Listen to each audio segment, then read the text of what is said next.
Hello. Welcome to today's session of Selling the Couch. Before we jump into today's session, just wanted to let you know that this will be the last session for a little while. I'm going to be taking the summer off, so June, July, and August, because our little one is out of school. And one of my big goals with both private practice and with STC is to design my business around my family and just the pace of life that I want.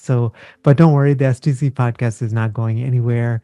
We are running replays of the episodes for the summer, some of the best episodes from this past season and from the past seasons. And so I think you're going to really enjoy these. I'm also excited because we have some amazing partnerships coming up, including with the American Psychological Association, which is a incredible opportunity. And so we're going to be doing some partnerships here over the summer and then again in November as well. But today I wanted to share kind of in real time stuff that's been happening on my end as I jump back into private practice. I anticipate being ready to see clients by early June. I've still got a couple of logistical things to figure out, EHRs and stuff like that, but it's just about there. And the title of this episode is What I Learned from Doing My First Two Talks.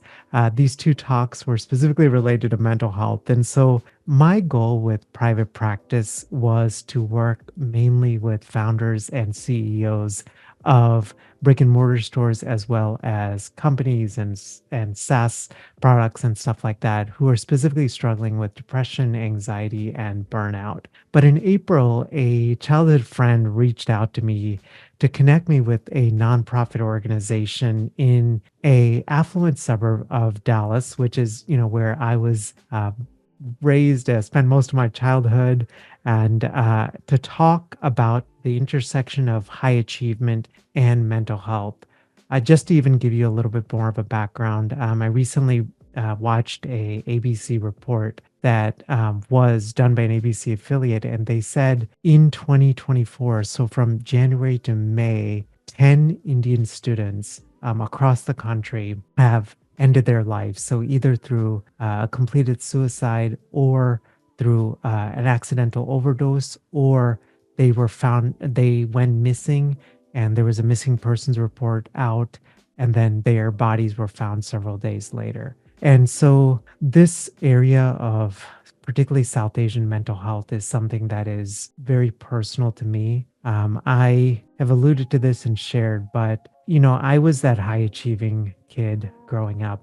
Literally, my parents told my brother and I that, part of the reason why we're immigrating from India to the US is to provide a better educational opportunity for you guys. And I took that and was just felt the privilege of that and the honor of that, but that also brought a tremendous amount of pressure, particularly because I didn't speak the English language. English is actually my second language. In fact, all of second grade, I was in English as a second language classes. And there were a lot of things I had to figure out from, being the first to go to college, graduating high school here in the US, go to college in the US, all of that kind of stuff. And I struggled with bouts of anxiety in eighth grade, anxiety and depression in high school, and it all came to a head in college, where I had an academic scholarship to a small liberal arts school in Texas, Austin College, which is in Sherman, and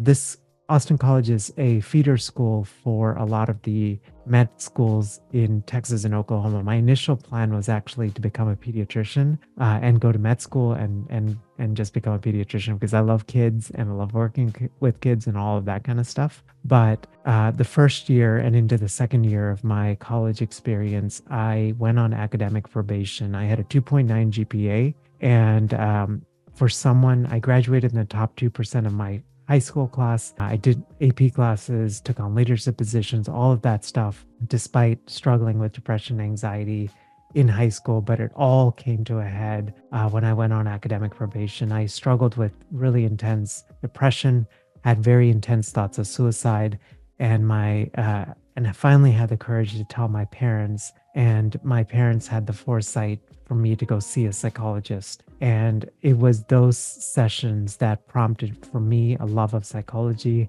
and prompted me to go to shift out of the pre-med track and go and decide that I wanted to become a psychologist. And I share all of that because a childhood friend reached out because this nonprofit organization was looking for a speaker.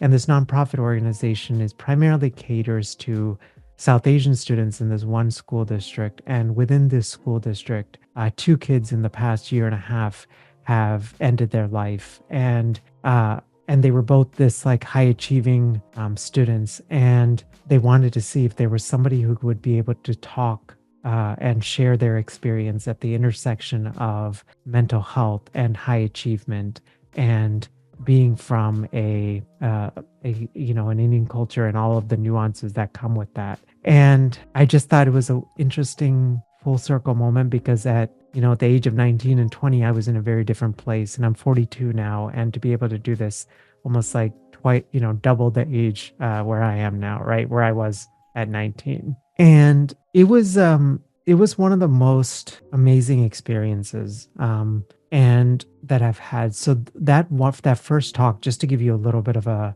background on this, the first talk that I did, pretty much like 67 parents showed up. It was a pro bono talk.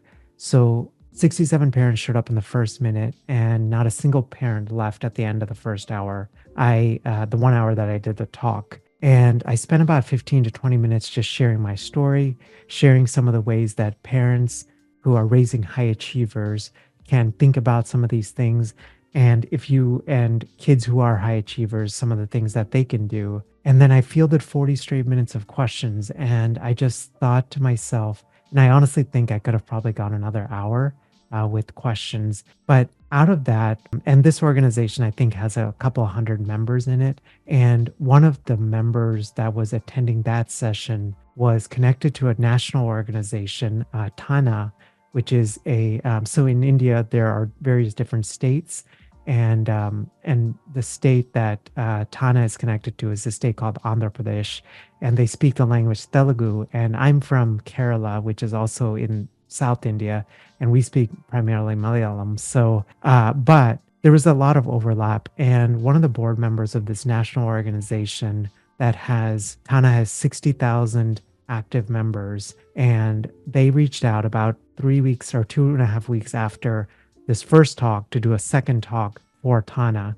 And so I've had the incredible opportunity to do two of these talks.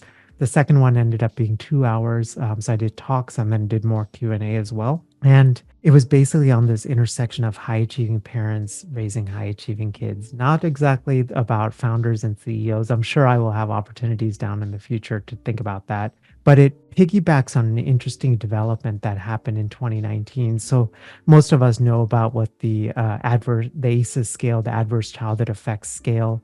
So these are basically a list of things that when kids are exposed to. So for example, a parent that uses substances, or if there is exposure to domestic violence in the home, those kind of are risk factors for a child having mental health concerns or substance use issues.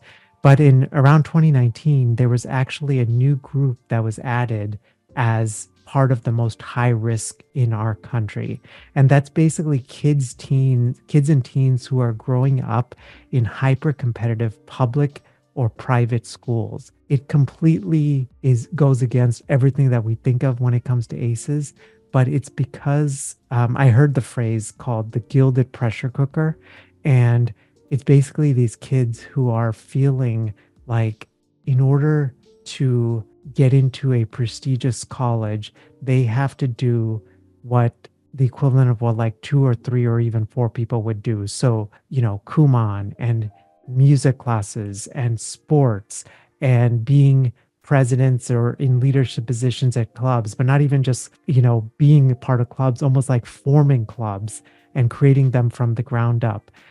And all of these different things. And it's been an interesting foray into all of this. And in today's session, honestly, I just wanted to share 3 of the things that I learned after these 2 talks, because I am trying to navigate and think through where's all of this going and what do I do when these unexpected opportunities and these passions and callings sort of intersect, especially they intersect with this tension that I often feel and I talk about here with STC, which is finding and being content with enough, and yet at the same time having a heart to serve and thinking strategically about business and diversification and all of those kind of things. So the first point that I wanted to share that I learned from this talk is podcasting and doing the teaching workshops for our online course mastermind for the past, well, podcasting since 2015 and then running our online course mastermind for therapists since 2021 has definitely been helping me. A little background, I grew up, I'm identify as Christian, and I grew up in a Indian Christian church. And we used to have these things, we used to have these competitions. And one of them, what they called them elocution competitions. So these are basically like sermon competitions. And I would prep like out of a passage out of the Bible and then, give a talk. And these talks would sometimes, depending on the scale, would be for just a couple of people, like judges. Other times it would be for like in front of a couple of hundred people. So when I first started doing these, this was particularly terrifying because I'm an introvert. I do not like really like attention on myself. But I realized that over time, I really enjoyed public speaking, even though I get nervous every time that I do it. And so I did a lot of those competitions through middle school and high school. I actually don't know why I never did speech and debate in high school. It's one of the things that are, or more formal public speaking. I think it's because I was just kind of strapped with time and just didn't have the time. But it's one of the things I wish I did. But in undergrad, I got to do Model United Nations. And so this was basically the opportunity to represent a country on the United Nations and then to be able to give talks about policy and all of those kind of things. And it really honed my public speaking chops. And so when I started the STC podcast and getting to now do this for 360 some odd episodes, I feel like it's further refined my love of public speaking and storytelling and all of that. And yet I still get nervous every single time I do a podcast episode, whether it's a solo one or an interview one, or I get to do any sort of talks like this. And I used to focus a lot on my inner critic when I would do these talks. Like even in the moment, I used to hear myself saying things, but then I could feel the inner critic judging the words that were coming out. And what I notice is the more that I've done this podcast and the more I've done these teaching workshops, the less that critic seems to be present, which is just, I'm so incredibly grateful for. And I've also done a ton of work in therapy in learning to navigate and quiet that inner critic as well. I wanted to share just an ancillary point related to this bigger point of realizing this podcasting and these teaching workshops have been incredible opportunities to work on public speaking. A lot of colleagues will reach out to me and they'll say, "Hey, Mel, like, how should I know I want to start on social media or I want to start a podcast or I want to start on YouTube, but I don't know where to get started. Do you have any tips on it?" And one of the things that I've just been telling is think about the skills that you want to acquire 5 or 10 or 15 years down the road, and then use social media platforms to work on that skill. So for example, I'm writing on LinkedIn, and part of what I'm writing on LinkedIn is I'm sharing my journey as an entrepreneur, sharing the mental health side of entrepreneurship in order to attract private practice clients. But I'm also talking about my journey as a podcaster and a course creator. But the bigger thing beyond that is in writing these posts, I'm actually working on my writing skills because I would love to write one book in the future, potentially two, one related to STC and one related to this sort of high achieving parents kind of niche that I'm thinking about. So think about it on that level. And an example is podcasting as well, right? Because I love to be able to speak more at conferences or do online webinars, all that kind of stuff. I've also integrated YouTube recently because, again, there's a business strategy behind YouTube, but I also want to just get comfortable in front of the camera because the first many episodes of the Selling the Couch podcast, I was so terrified to see somebody's face because I would freeze up and wouldn't know what questions to ask, so I would just turn the camera off. And now turning on this camera is just an incredible opportunity for me to be brave and just to practice that skill.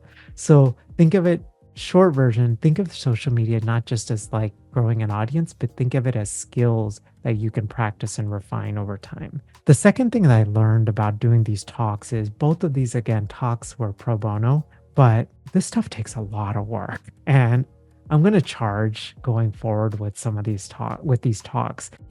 With my most recent talk, as I shared, it was 2 hours long, but I was like so happy and so grateful to do the talk.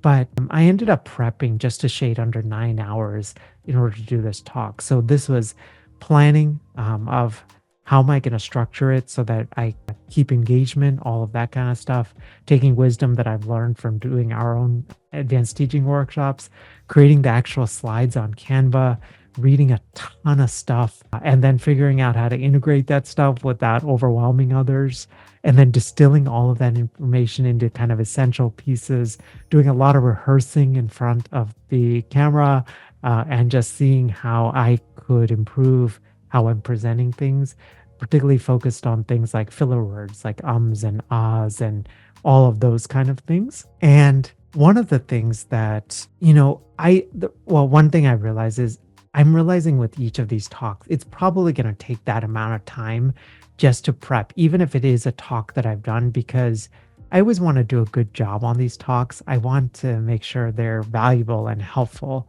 and all of these things. If you're watching on YouTube, I'll include a screen capture of what this looked like. But one of the things that I learned over the past couple of years is when we do our teaching workshops, it looks on paper like all I'm doing is, hey, we're going from this activity to this activity. But literally, I have a script that is like down to the minute. Like it'll say 0 to 5 minutes, we're doing this. 10 minutes to 25 minutes, we're doing a small group breakout. 25 to 30 minutes, I'm teaching on this, right? So it's basically like almost like the script of a movie that's broken down like this. And there's one of our colleagues, Janetta, if you're listening, thank you so much for sharing this in our Facebook community, which if you are not part of our Facebook community, definitely join. It's only for therapists, but there are 9,700 therapists in there. It's over at sellingthecouch.com/community. But Janetta shared this speaking fee calculator. I believe the website is Speaker Lab, and it's a cool calculator. So it basically allows you to put in a whole bunch of parameters if you're thinking about doing paid speaking for anything. So you can do parameters like the length of your talk, whether it's for a foundation, a school, or a nonprofit, or it's for a conference, whether you're going to be the keynote speaker or whether you're leading like a secondary workshop, how many talks that you've done in the past, your social media following, all of these parameters. And based on that, it will give you a suggested rate that you should charge for your talk. So my rate for this 1 hour talk was somewhere around $5,231. Speaker Lab is saying these rates that they're sharing is based on the thousands of students that they've helped, and they've kind of taken the composite of like, based on my talk, this is what they've noticed, all of that kind of stuff, right? Now, I am taking that number with a grain of salt because I'm sure there's an incentive to show like big numbers. Like the first time I saw that number and I was like, oh my gosh, I could charge like $5,000 for a 1 hour talk. It's almost like I'm sure there's an incentive for them to be like, oh, I want to go join Speaker Lab or whatever, right? So again, take that with a grain of salt. But I do think when I've talked to a couple of colleagues who do public speaking and do paid talks as part of their income generation, they've all shared like, where I am with STC, I can easily charge between 5 and 10,000. And then if I'm doing extended workshops and things like that, it could be into the 20 to 30,000 dollar range. Now, again, I want to just give a shout out to Adia, Lorraine, and Annie for like being just wonderful friends and giving me like some of this information. But they all shared that fees are one thing, but it's also good to not be super rigid with them as well. A few of my friends also just shared that they were so stuck on like getting a certain fee that they missed other opportunities that could have come out of that talk. So for example, that talk could have been recorded and distributed to an email list or something like that, right? Even if they took less of a fee because it's getting distributed in a certain way, it ends up being beneficial. So the big thing that I took away from just some of the wisdom that they shared is, instead of just focusing on revenue, see if there are other opportunities for reach. So, for example, if it's an online thing or even if it's an in-person thing, would they be able to have a videographer, or would they be able to record the video so that it can be placed on YouTube? So that's what I had both of these organizations do for the first two talks that I did. They're both available on YouTube. I'll link to it. I'll link to both of them here in the show notes so you can just get an understanding of like how I structured and designed them.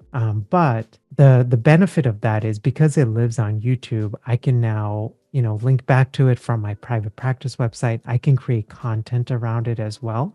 And then it can be a great asset that I can use to market my private practice it going forward. One of my plans is I'm going to basically take those two videos and create like for each of them, create like a blog post around it and then embed the video and kind of go from there. And then I'm also including and linking out to both of those videos.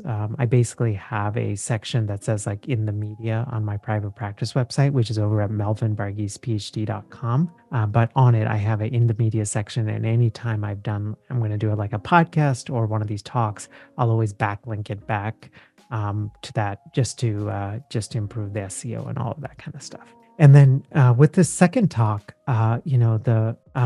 they're going to actually also, once we get it up on YouTube, they're going to send the YouTube video to their email list of 60,000, right? So, which is an incredible opportunity. So because now we have this asset that can be deployed, I think it's such a wise play on it. The third and final thing I just wanted to share is one of the things I've realized I didn't, because I just didn't have a huge amount of time to turn it around for the first talk. I had more time between the first and the second talk. I wasn't able to capture emails, but one of the things that I'm going to do with every one of the talks that I do is to capture emails going forward. So with STC, one of the hard lessons that I learned is to not build your online presence with just social media followers. I've shared this this before, but our Facebook group, the Selling the Couch community, in the early days when I started it concurrently with the STC podcast in 2015. And when we started it initially,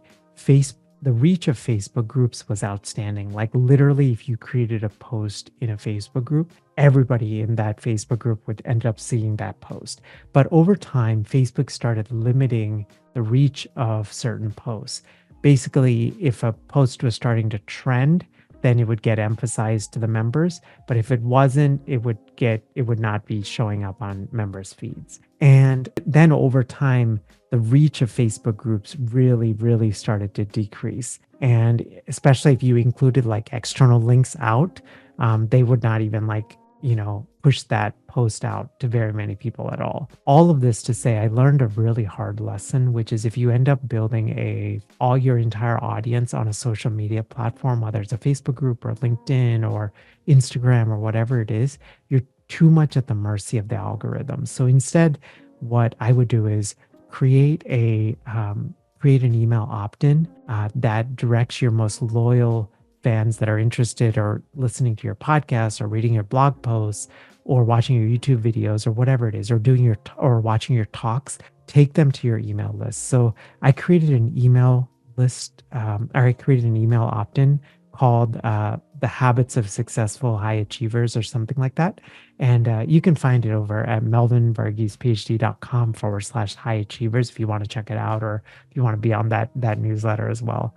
But the main reason that I wanted to take it from social media to email is, again, I wanted to bring them from rented audience to owned audience. So I wanted them to go on a platform and connect on a platform that I actually own. I can readily communicate with them, that I'm not at the mercy of some sort of algorithm. Now, my goal with the newsletter, I don't know that I'll send it as frequently as the STC newsletter, which gets sent out weekly, but all of this is news. So I'm sort of just figuring it out in the moment. But I know with the newsletter, I want to be helpful. I also want to stay in touch with some of those folks that are on the email list because I know that not everybody's ready to like, buy something that I may offer or seek me out for therapy or any of those kind of things.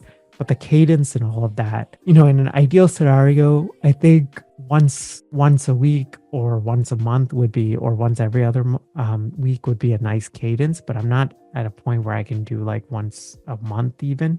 So, but I'm just trying to figure that out. And the whole intent is to kind of be helpful and be valuable, but to stay top of mind as well. The other reason that I'm building an email list is I'm thinking like way, way, way beyond these talks. I'm thinking like, what other opportunities could there be that are coming up to be able to serve and work with high achieving parents raising high achieving kids? I know that a lot of parents are looking for a safe and honest place to talk about the basically the pressure of high achievement, right? The high achievement pressure, being in this like pressure cooker. And what would it look like for me to create products and services around that? And then the other side of it is that a path I really want to go down, with also now with STC, am I trying to do too much? So again, I sort of acknowledge that fear and that concern, but I'm also at the same time trying to be intentional and be paced with it. So again, the final 3 points of I learned from my 3 talks are leaning into social media channels. So particularly realizing podcasting and doing these teaching workshops for our mastermind have definitely been helpful. So particularly leaning into social media platforms as a way to develop a skill that your 5 or 10 or 15-year-old self from now will thank you for developing that skill. The second point is, doing these talks takes a ton of time and effort, and I'm going to charge going forward with these. And then the third and final thing is just capturing emails going forward with my talks. So even if I do live talks, it could be as simple as a 1-page sheet that gets passed around where folks can opt in as well. The final thing I just wanted to share is doing these talks are so brand new to me. So if you know any schools, public, private schools, any nonprofits, if you're on boards of any of this stuff or any foundations that are looking for speakers who can speak at the intersection of high achieving parents raising high achieving kids, particularly from an immigrant or a person of color perspective, I would love to be connected. I would so appreciate it. I am, again, so new and I'm learning this on the fly. And I realized, just asking for help might be the best thing. The best way to email is hello@melvinvarghesphd.com.